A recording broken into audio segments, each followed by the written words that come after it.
Hey everyone, welcome to the channel QTV. In this video, you will learn how you can easily download or install Atomic Wallet on your iOS device. So without any further ado, let's get started. First of all, make sure you have a secure internet connection and let's head in towards the App Store from where we can download the Atomic Wallet. Click on the search bar and in the above search bar, you can just type in Atomic Wallet. The various of search results will appear in your screen, but remember the logo A with the blue icon. Click on the get to start the download process. If you are downloading it for the first time, you will be prompted to verify identity either with the Face ID or the Touch ID. Verify your identity and the download process will get started.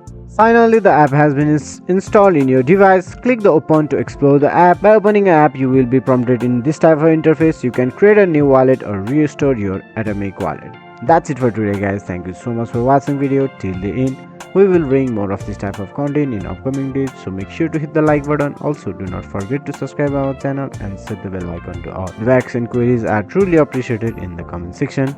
I'll see you guys again in our next video. Have a nice day.